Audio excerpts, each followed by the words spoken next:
Hello guys, welcome back to another video. Bigg Boss ಕಡೆಯಿಂದ ಮತ್ತೊಂದು promo ಬಂದಿದೆ. ವಾರದ ಕತೆ ಕಿಚ್ಚನ ಜೊತೆ ಎರಡನೇ ಪ್ರೋಮೋ ಇವತ್ತು. ಸೊ ಈ ಪ್ರೋಮೋದಲ್ಲಿ ರಾಶಿಕಾಕ್ಕೆ ಮತ್ತು ಚೈತ್ರ ಅವರಿಗೆ ಸಖತ್ ಕ್ಲಾಸ್ ಇದೆ. ಬನ್ನಿ ಪ್ರೋಮೋ ನೋಡ್ತಾ ಮಾತಾಡೋಣ. ಇಲ್ಲಿ ರಾಶಿಕಾ ಉಸ್ತುವಾರಿ ಬಗ್ಗೆ ಮತ್ತು ಚೈತ್ರ ಕುಂದಾಪುರ ಅವ್ರ ಬಗ್ಗೆ ಮೇನ್ ಕ್ಲಾಸ್ ಇರೋದಂತ ನನಗನ್ಸುತ್ತೆ. ಸೊ ಇಲ್ಲಿ ರಾಶಿಕಾಗೆ ಉಸ್ತುವಾರಿ ಬಗ್ಗೆ ಕೇಳ್ತಾರೆ, ಟಾಸ್ಕ್ ಅರ್ಥ ಆಯ್ತಾ ಅಂತ ಕೇಳ್ತಾರೆ. ಆಗ ರಾಶಿಕಾ ಹೇಳ್ತಾರೆ, ನಾನು ಉಸ್ತುವಾರಿ ಮಾಡಬೇಕಾದ್ರೆ ಎಲ್ಲರೂ ಮಾತಾಡಿದ್ರು ಅಂತ ಹೇಳ್ತಾರೆ. ಸೊ ಇದು ಕನ್ಫ್ಯೂಸ್ ಅಲ್ಲ, ನಿಮಗೆ ಇಲ್ಲಿ ಏನೂ ಗೊತ್ತೇ ಇಲ್ಲ ಅನ್ನೋ ರೀತಿಯಲ್ಲಿ ಸುದೀಪ್ ಸರ್ ಅವರು ಹೇಳ್ತಾ ಇದ್ದಾರೆ. ನಿಜ ಆಗಬೇಕಂದ್ರೆ ನಂಗೆ ಅವತ್ತು ಎಪಿಸೋಡ್ ನೋಡಿದ ಮೇಲೆ ಅನಿಸಿದ್ದು ಅವರು ಉಸ್ತುವಾರಿನಲ್ಲಿ ಎಡವಿದ್ದಂತೂ ನಿಜ. ಆಮೇಲೆ ನಾವೇನು 13 ವರ್ಷದ ಹುಡುಗರ, ನೀವು ಜಿಂಡ್ತೀರಾ ಬೈತೀರಾ ಅಂತ ಉಗುಳ್ತೀರಾ ಅಂತ ಕಿಚ್ಚ ಸುದೀಪ್ ಸರ್ ಅವರು ಹೇಳ್ತಿದ್ದಾರೆ. ಅಂದರೆ ಇಲ್ಲಿ ಮೇನ್ ಬರೋದು ಚೈತ್ರ ಮತ್ತು ಅಶ್ವಿನಿ ಗೌಡ ಅವ್ರ ನಡುವೆ ಆದ ಜಗಳ. ಅಲ್ಲಿ ಅಶ್ವಿನಿ ಗೌಡ ಅವ್ರಿಗೆ ಅವರು ಗಿವುಚಿದ್ದು, ಆಮೇಲೆ ಚೀರ್ಚಿದ್ದು, ಅಶ್ವಿನಿ ಗೌಡ ಅವ್ರು ತೂ ಅಂತ ಉಳಿದು ಅವ್ರು ವಾಪಸ್ ಉಳಿತು. ಸೊ ಇದ್ರ ಬಗ್ಗೆ ಕ್ಲಾಸ್ ಅಂತೂ ಪಕ್ಕ ಇದೆ ಈಗ. ಆಮೇಲೆ ಇಲ್ಲಿ ರಜತ್ ಬಂದು ಹೇಳ್ತಾನೆ, ಮೇನ್ ಟಾಸ್ಕ್ ಹಾಳು ಮಾಡೋದಕ್ಕೆ ಕಾರಣನೇ ಚೈತ್ರ ಅವ್ರ ಕುಂದಾಪುರ ಅವರು ಅಂತ. ಸೊ ಇಲ್ಲಿ ಪಕ್ಕ ಹೇಳ್ತೀನಿ, ಇವತ್ತು ರಾಶಿಕಾಗೆ ಚೈತ್ರಾಗೆ ಸಖತ್ತ ಕ್ಲಾಸ್ ಅಂತೂ ಇದ್ದೇ ಇದೆ. ಚೈತ್ರ ಅಂತೂ ಮುಖ ನೋಡ್ಕೊತ ಕುಂತ್ಬಿಟ್ಟಿದ್ದಾಳೆ. ಆಮೇಲೆ ಪ್ರೋಮೋದಲ್ಲಿ ಕ್ಲಿಯರ್ ಕಟ್ ಆಗಿದೆ, 100% ರಾಶಿಕಾಗೆ ಮತ್ತು ಚೈತ್ರಾಗೆ ಕ್ಲಾಸ್ ಅಂತೂ ಇದ್ದೇ ಇದೆ.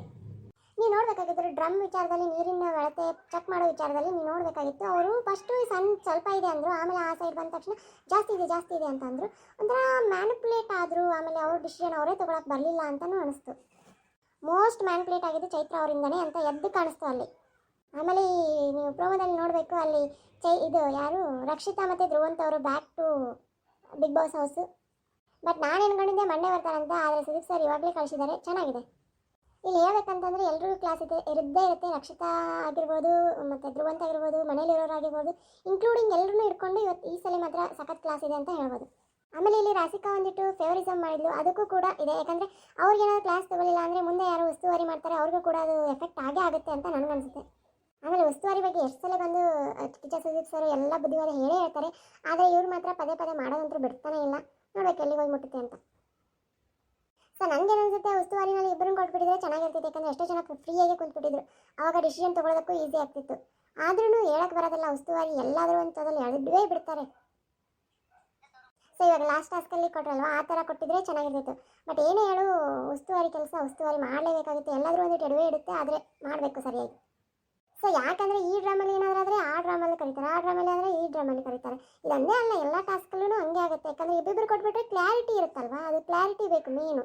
ಕ್ಲಾರಿಟಿ ಇತ್ತಂದರೆ ಯಾರಿಗೂ ಮಿಸ್ಟೇಕ್ ಆಗಲ್ಲ, ಯಾರಿಗೂ ಅನ್ಫೇರ್ ಅಂತ ಅನ್ಸೋದಿಲ್ಲ. ಬಟ್ ರಾಶಿಕಾ ಕ್ಲಾರಿಟಿ ತೊಗೊಂಡು ಡಿಸಿಷನ್ ಮೇಕಿಂಗ್ ಮಾಡಿದರೆ ತಪ್ಪಾಗ್ತಿದ್ದಿಲ್ಲ. ಯಾಕಂದರೆ ಗೇಮ್ ಆಡ್ಬೇಕಾದ್ರೆ ಎಷ್ಟು ಚಟುವಟಿಕೆಯಿಂದ ಆಡಿದ್ರು ಅವರು, ಆದರೆ ಡಿಸಿಷನ್ ತೊಗೋಬೇಕಾದ್ರೆ ಮಿಸ್ಟೇಕ್ ಮಾಡಿದ್ರು ಅವರು ಹೇಳ್ಬೇಕಂದ್ರೆ. ಸೊ ಚೈತ್ರ ಕುಂದಾಪುರ ಅವ್ರಿಗೆ ಕೂಲಾಗಿ ಹೇಳ್ತಿದ್ದಾರೆ, ಯಾಕೋ ಸುದೀಪ್ ಸರ್ ಫುಲ್ ಕ್ಲಾಸಾಗಿ ಹೇಳ್ತಿದ್ರು ಹೋದ ಎಪಿಸೋಡಲ್ಲಿ, ಹೋದ ಸೀಸನಲ್ಲಿ. ಈ ಸಲ ಕೂಲಾಗಿ ಹೇಳ್ತಿದ್ದಾರೆ. ನೋಡೋಣ ಏನಾಗುತ್ತೆ ಅಂತ. ಓಕೆ, ಸಿಗೋಣ ಗೈಸ್ ಮತ್ತೊಂದು ವೀಡಿಯೋನಲ್ಲಿ.